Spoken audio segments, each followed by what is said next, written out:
lëmbe réew mi yëpp ak fu nit mën a bokk rek ñu koy massawu di wax rek ne dañuy sant yàlla aussi bi nga xamante ni dañu nekk ci posture boo xamante ni faruñu ak Samba wala ak Demba waaye dañ naan Sénégal rek la ñu féeteel tey waaw wax rek te jëmmi sunu borom tax moo tax déjà damay tàmbali rek effectivement comme ni ko Gabriel defee soxna Gabriel mooy condamné sama mbokk heure xamoon naa ni Diagne rek la mën a sant mooy li mu daaneele ci soxna si nga xamante ni moom moo nekk en cause ndax yàlla moom moo teral doomu aadama donc ak nu mu mën a mel te wax dëgg gisuma nu mu mel sax waaw waaye nu mu mënoon a mel rek war nañ ko ruse suñu borom xam ne yàlla ko binde noonu donc loolu lu mat a bàyyi xel la ci suñu relation yi ñuy am entre ñun mooy joxante cër bi joxante yitte te loolu tamit dafa bokk beneen pathologie la boo xamante ni suñu réew yi dañu ko am ndax tey jii boo demee ci suñu biir société daanaka boo wàññeekoo boo amee benn cër bu wàññeeko wala am lu sikk ci sa yaram sa environnement immédiat ñoo la koy njëkk a faire remarquer ñoo lay njëkk a def benn complexe donc c'est pas du kaawu soxna si mais damay ciy profito wax ne il faut que la dignité humaine bi may wax tout le temps il faut que ñu bàyyi ko xel c'est extrêmement important la dignité humaine ci sunu relation yi donc sunu borom bi ma doon tudd léegi moom lay njëkk a évoquer ci mbir mi xew nii su ma nee sunu borom mooy feebar Abdoulaye Der mën naa dal ku nekk feebar yàlla sunu borom mën na koo teg ku nekk donc souvent cëru yàlla daf ciy am ku nekk tamit ci sunu société ba tey am na lu ko dal mu dem dàmpalu ji ñu dem ñu dàmp ko ci koñ bi boo amee doom sax dañuy ñëw dàmp la dañuy ñëw di la ko dàmpal wala ñu moccal la ñun temps yi ñi nekk caajaay comme bu day bañ ma tudd caajaay amul dëkk bu ko gën a jege nga naan booru dëkk boobu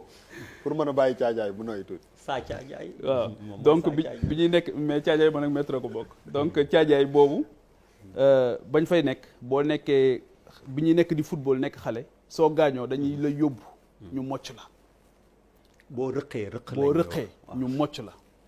te bañ lay mocci wala ba ñuy woo soxna si muy ñëw ci kër gi di la dàmpal sa doom kenn du ne waaw kii ndax kinésithérapeute la wala ndax am na anatomie xam na anatomie wala déet je fais une réflexion globale li tax loolu mooy beneen question dafay dugg mooy mën-mën day dugg mën-mën ndax sa loxo am na fu mu jote feneen foo xamante dinañ la mën a defal loolu wala fii rek nga mën a yem su question mën-mën duggee ki nga xamante ni ci moom la mbir mi dal muy aussi bien Ousmane Sonko bi jógoon dem foofu wala soxna sa fa nekkoon di ko waroon jox service bi Ousmane Sonko dañu wax ne dafa nekk député nekk représentant du peuple di fayeeku 1,3 million francs keroog bi ñu ko falee député rek mu ne comme représentant du peuple la acte bi muy njëkk a posé mooy day jël 2/3 yi mu jox ko ay orphelinat de ces 400 000 francs CFA xanaa 400 000 de boo ko yoree doo ci mën lu bëri ba mën ci faju donc loolu ay constat lay def ba tey waaye ak dayoo bi mu am ak ni mu toll ci réew mi ndax loolu tam suñu borom moo ko dogal mu jóg taxaw amee posture boo xamante ni beaucoup ont rallié à son combat ont adhéré à son combat par rapport ak cause yi muy défendre su boobaa da ngay xam ne mënatoo nekk Charles wax na ko léegi nit ku ordinaire waaye su boobaa tamit il faut que bu dee am na loo xamante ni dal na la ba li nga war a def mënoo ko def mu lay indil ay jafe-jafe ci yaram il faut que nga waxtaane ko ak ñi nga xamante ni ñoom nga ko seqal ba ñu xam ko def ci liñ ci war a def ndax yàlla jox na ko ñoo xamante ni tey yitte bi ñu am ci moom ak yéene bi ñu am ci moom bu ñu xamoon ne am na lu ko dal loo xamante ni mën na constituer handicap ci moom pour mu mën a def li nga xamante ni moom moo tax ñooñu fonk ko jox ko bopp kon je pense que dinañ ci def liñ ci war a def loolu mooy le premier aspect donc pour man si on doit lui reprocher une chose mooy que ne dafa waroon a concerté wu ak ñi nga xamante ni ñoom la seqal ne leen kat am na lu ma dal loo xamante ni daf may sonal su boobaa liñ ci war a def dinañ ko ci def beneen bi mooy wax naa ko léegi c'est un représentant du peuple Assemblée nationale ci contexte bi ñu nekk décrété ne ñu daal président de la République décrété ñu nekk ci état d'urgence assorti d'un couvre-feu wax dëgg fa yàlla même les services médicaux cabinets médicaux yi sax dañuy tëj waxuma laa nag fu ñuy war a maasee woo dañuy tëj c'est-à-dire que amul benn service boo xamante ni Ousmane Sonko waroon na ko soxla jamono jooj donte moom autorisé nañ ko pour mu génn këram pour mu mën ci dem parce que dañuy tëj te moom même bu fekkee ne violé wul couvre-feu bi parce que am na lu ko permettre warul soññ keneen warul dimbali keneen ci mu violer couvre-feu waaye loolu suñ ko waxee ba pare où est la responsabilité de l'État dans cette affaire xam nga massage dafa am ñoo xamante ni bi ñii di jàngi journalisme ñii di jàngi leneen ñoom dañoo dem jàngi loolu réew moo mën di dem ci àdduna bi dafa am ñoo xamante ni seen xam-xam dafa màcc ci loolu ndax doomu aadama daf ko yittewoo am na foo xam bu fa tollee ci dundam soit mu génn ci feebar wala mu génn ci accident wala soit mu dem ba jëm mag faawu daal nit ki di toll foo xamante ni dafay soxla lool wala am feebar bu ko dal boo xamante ni il faut que ñu am lu koy dimbali pour deretam mën a daw ni mu war a dawee mais ñun coow li moo ngi bari yëpp mais ba tey bàyyiwuñu xel ñooñ nga xamante ni ci secteur boobu lañ nekk di ci dundal seen njaboot te fi mu ne nii am na nu ñuy jëlee coow li secteur boobu c'est dem na yoonam dafa am lu koy impacté man ne responsabilité de l'État waaw xanaa kuy nëbbatu wala nga nekk ci clandestinité doo def enseigne la structure bi def enseigne boo xamante ni day impliquer deux choses la responsabilité de la collectivité locale bi nga xamante ni foofu la ko def et la responsabilité du ministère en charge ci domaine boobu nga xamante ni ci la nekk mooy ñiy délivrer autorisation yi ak localité bi nga xamante ni jox na ko autorisation ne ko neel fang ne da ngay offrir service yi waa kan ci ñun mooy dem hôpital kan ci ñun mooy dem ca dentiste ba egg ne ko sëriñ bi jox ñu sa génneel ma diplôme bi ma xool ndax yow dentiste nga wala déet kan ci ñun moo koy def kenn du ko def donc da ngay présumer ne fi ma jëm nii service bi ma soxla ki koy def mën na ko donte da ngay dem dentiste bi juum ci sa bëñ waaye da ngay jàpp ne mën na ko donc la responsabilité de l'État pour man dafa engagé wu dans cette affaire là totalement waaye nag bu fekkee ne nous sommes dans une démocratie normale lii nii dafa waroon a nekk une affaire civile waaye nag wax nañ ko léegi dalul ci n'importe qui moo tax pour ñu jàppee ko une affaire civile rek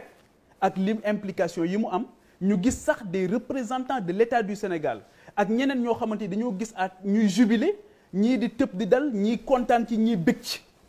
su boobaa mooy li nga wax léegi dañuy interroger société bi ñu nekk d'abord mais dañuy interroger histoire parce que aussi il s'agit de la justice c'est vrai on n'a pas de problème avec notre justice ñun ñëpp xam nañ ko waaye président de la République ci 31 décembre bi dafa am lu am solo lu mu wax dane bu mbir xewee am ku ñu war a tëj nee na procureur ku muy woo ñu ne ko procureur des ministres de la justice lay woo mu ne ministre de la justice ku muy woo ñu ne ko président de la République lay woo mu ne président de la République moom mooy xool ndax kooku bu ñu ko tëjee mooy apprécier nee na moom président mooy apprécier ndax kooku bu ñu ko tëjee ay nit day dee wala déet moo tax li nga doon wax léegi ne citoyen d'égale dignité loolu daf koy remettre en cause parce que ñoom dañoo njortu ne diw bu ñu ko tëjee nit ñi dañuy dee mu ne kon du ñu ko tëj nañ xool yeneen yoon yu ñu ko jàppee donc loolu tamit dafay indiwaat beneen problème par rapport à quelle justice nous avons je parle pas des magistrats mais ñi nga xamante ni ñoom ñoo leen yilif qu'est-ce qui s'est passé depuis l'affaire Mamadou Dia ba ci yi gën a récent lan moo dal ci affaire Karim Wade ñu xëy rek publier liste 25 personnes est-ce que Charles ba fii ñuy wax ci plateau bi xam nañ yan conditions la ñu libéré Karim Wade ak yan conditions la ñu ko yóbboo Qatar le procureur de Qatar moom moo jël ci Karim Wade yan conditions damaa wax fii ba sonn ne kenn du fi génne rapport IGE boo xamante ni daf ñuy wax nañu nañ tëjji information judiciaire à l'endroit de Khalifa Sall amul parce que Pape Diop ak Mamadou Diop mi demoon témoigner ji ci kii boobu ci procès boobu dañu ne lii xew nii xamuñu lu mu parce que am na lu ñu bëggoon nañu amoon na ay visées politiques dans cette affaire là aussi dafa am ay préméditation évidente yoo xamante ni dafay indi jeexi jaaxa on nous parle d'une fille boo xamante ni dañu wax ne dañ ko violer de façon répétitive waaye kat la dernière fois moom dafay laajte ndax violeur bi ñëw na wala ñëwagul daf koy laajte yàkkamti loolu mu ñëw ki wax ne Jakarta ko war a jël si ñu ne oto bu mag bu ñuul moo taxaw di ko xaar ñi nga xamante ni ñoo ko employé woon gis ci moom ay xeetu comportement yoo xamante ni jaaxal na leen ñu gis ne sax ki ko jël si woon sax ñu gis appartenance am fi nga xamante ni foofu la bokk ñu ne ko yow waroo génn ndax xale bi ko jël si woon warul génn këram mu ne kat ab avocat ak benn médecin ñoom ñoo ko permettre mu mën a génn loolu tamit dafay indi ay jiixi jaaxa yoo xamante ni jiixi jaaxa yu bari la yoo xam mën na tax ñu xoolaat mbir mi leneen li nga xam ci laay jeexale Abdoulaye Der nga baal ma mooy le comportement problématique aussi de l'Assemblée nationale du ñu dugg ci juridisme très sincèrement parce que droit ci réew mi interprétation bi tout dépend du bord où l'on se situe malheureusement loolu tamit histoire u dëkk bi moom moo ñu ko woon par rapport ak problème yi nga xamante ni dañ ko fi évoqué pourquoi la posture de l'Assemblée nationale me paraît problématique mooy représentant du peuple du fu ñu jógee rek ne dañuy dindi mbalaanu kiirlaayam Assemblée nationale buy réunir dafa war a am suffisamment d'éléments yoo xamante ni moom moo koy permettre mu évaluer en son sein ndax lii jar na ko wala jaru ko donc moo tax ma ne foofu aussi Assemblée nationale warul rek buñ ne siim nañ cere ji rek ñu ne nañ ko dindi su boobaa dafay poser problème parce que il faut que ñu xam ne député nekkatul nit ku ordinaire mais leneen li aussi mooy par rapport à la violence Charles comme yow je condamne la violence mais je la condamne sous toutes ses formes parce que bu fekkee ne Ousmane Sonko flagrant délit la woon effectivement flagrant délit la ak lu mën di am bu ñu délivrer convocation bi dafa waroon a irréversible amul woon lu war a mën a tax du wuy ji bu doon flagrant délit la waaye lan moo tax ñu convoqué ko ba pare delluwaat ci ginnaaw reculade bi lan moo ko expliquer daal di doog a dem assemblée nationale c'est ça qui pose problème moo tax ma ne est-ce que ñoom jëloon nañ le temps nécessaire pour apprécier xool ndax liñ bëgg a def ndax dëppoo na ak règlement intérieur assemblée nationale ou pas yaa ngi dégg ba pare donc pour man aussi loolu tamit am na ci solo ba nga xamante ni violence bi loolu moom moo ko njëkk a wundu mooy cette violence là parce que violence dafa bëri ay formes avant d'être physique dafay revêtir yeneen forme yu bëree bëri jàpp naa ne loolu aussi Abdoulaye Der lu am solo la ma préciser aussi ne man ak Ousmane Sonko waaw parce que réew mi ñu ne réew mu naqaree waxee la waaw Ousmane Sonko suñu borom rek moom may seede aw ma numéro téléphone am Der may ma rek ma préciser la c'est important baax na ci amul sama numéro téléphone xaw ma këram xamul sama kër ànduma ak moom xam nga lan moo koy àndul ak man tamit xam nga lan moo koy firi dafa am benn xale bu tudd Babacar Sadikh Top buuba bind benn livre ci Ousmane Sonko bi mu bindee livre bi le staff de Ousmane Sonko s'est réuni ñu ne ak moom l'auteur ñu ne dañoo bëgg am ci ñoom le plus grand nombre ne dañoo bëggoon Pape Djibril Fall nekk modérateur bi Ousmane Sonko ne leen man de su ma sañoon Pape Djibril Fall du ko modéré ndax dafa nekk li may wax ni Babacar Sadikh Top moom moo génn ci rencontre boobu woo ma wax ma ko mu ne leen su ma sañoon Pape Djibril Fall du ko modéré de mu ne leen dafa nekk ci benn pente bu am solo sénégalais yi bàyyi ko xel waaye ñu bari ci ñoom surtout les détracteurs dañuy wax ne dafa ànd ak Ousmane Sonko te bu ngeen ko bàyyee mu modérer rencontre bi dina entamer sa crédibilité donc su ma sañoon ngeen wut keneen bàyyi ko mu garder objectivité am ak liggéey bi nga xam moo ngi koy def au profit du peuple sénégalais mais ma gis ci moom loo xamante ni aussi lu jafe la ci homme politique